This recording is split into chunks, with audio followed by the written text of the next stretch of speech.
Although the United States was shrouded in the gloom of the Great Depression leading up to World War II, music was still in the heart of its people. Music was transmitted to Americans in many new ways, and they were enthralled by the jazz rhythms and swing styles of the big bands of America. The music lifted people out of the dreary world and into an upbeat fantasy where they flew carelessly around the dance floor. Music can do this, make people forget, and bring them together. When the world went to war in 1939, music led the retreat and then the forward charge of America. With the increased popular audience, the United States government was able to harness the universal power of music during the World War II era to mobilize the public domestically and abroad. New technology prior to the outbreak of the war was bringing the same stirring music to Americans around the country, resulting in a sense of national community. Phonographs were essential to the completion of many middle-class homes during the early 1900s, and with time the technique used to transcribe and play back the music evolved. In 1925, the recording of records was done electronically as opposed to acoustically, giving birth to a wider range of sounds in the classic 78 RPM disc. The 78s had replaced the cylindrical records first used to play music on phonographs because their flat shape was much easier to store. However, because of the Depression, their expense led to the popularity of jukeboxes. Manufacturers such as the Rudolf Wurlitzer Company and the Rockefeller Manufacturing Corporation cranked out huge numbers of the machines prior to and during the war. Music being a communal activity, jukeboxes were conveniently located at almost every public venue. The pay-to-play machines allowed people to pay to listen to just a single song instead of purchasing the whole record.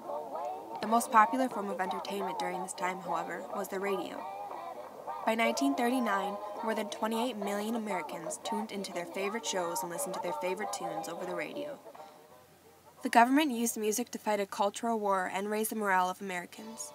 They wanted to show the world that the United States was as sophisticated as the rest of them. So many classical artists were commissioned by the government to compose new patriotic tunes to be used for propaganda. Musicians of all stripes were shaping music for total war, said composer Henry Cowell. In 1942, Mark Blitzstein was commissioned by the Office of War Information while attached to the 8th Army Air Force Company in London. Out of his endeavor came the well-loved Airborne Symphony, a story of dreams, dangers, and flying. In addition to cultural enlightenment, the government used songs such as Any Bonds Today, performed by popular groups such as the Andrew Sisters, as propaganda, asking Americans for their financial support on the home front. However, the most significant use of music by the government was how they employed it to raise the morale of the troops abroad.